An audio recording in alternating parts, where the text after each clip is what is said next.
गेल्या काही दिवसांपासून मंत्री आणि ओबीसी नेते छगन भुजबळ मराठा आरक्षणाच्या जीआर विरोधात आक्रमक झाले।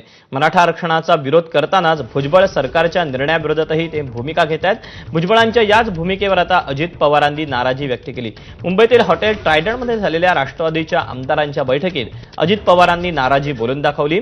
या बैठकीला स्वतः छगन भुजबळ उपस्थित होते। अजित पवारांच्या राष्ट्रवादीची मूळ व्होट बँक मराठा समाज आहे। भुजबळांच्या आरक्षणाच्या भूमिकेमुळे व्होट बँकेला धक्का बसू शकतो।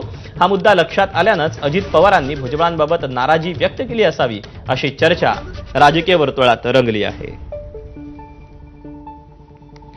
बैठकीत नाराजी व्यक्त करताना अजित पवार काय म्हणतात आपण जाणून घेऊया।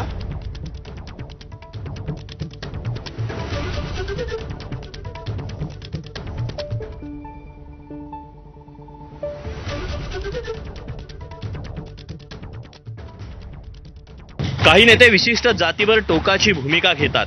त्यांचं मत हे पक्षाच्या प्रतिमेला धक्का पोहोचवणार आहे। त्याची पक्षाला किंमत मोजावी लागते असं अजित पवारांनी म्हटलं। तर अजित पवारांच्या नाराजीवर भुजबळ काय म्हणतायत तेही पाहूया। अजित पवार काय मला नाही बोलले आणि मला काय बोलायचं असेल तर सरळ सरळ बोलले असते। त्यांनी आम्ही स्पष्ट सांगितलं आमच्या पार्टीमध्ये की जसं एका समाजाला काही आमदार काही मंत्री त्या समाजाचं प्रतिनिधित्व करून काय त्यांच्यासाठी काम करतात, मी सुद्धा या 35 वर्षापासून शिवसेना सोडलीच ह्या कारणामुळे मागासवर्गीयांसाठी लढतो आहे आणि ते काम मी कुठेही गेलो तरी ते चालूच राहणार आहे।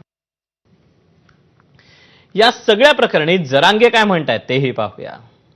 हे मराठ्यांच्या विरोधात चाललेलं षडयंत्र आहे आणि अजितदादाचं सुद्धा चाललेलं आहे। फक्त ते अजितदादाला तोंडवर जाऊन गोड बोलतात, टाळी देऊन बोलतात, हातावर हात हाणून बोलतात म्हणून त्यांना वाटतं हे आपल्या जवळचे आहेत। तुम्ही साप पोचलेत हे मात्र ध्यानात ठेवा। एक ना एक दिवस आमच्या शब्दाचं तुम्हाला खरं वाटणं पश्चाताप येईल। तुम्ही साप पोचलेत हे मराठ्यांचे प्युअर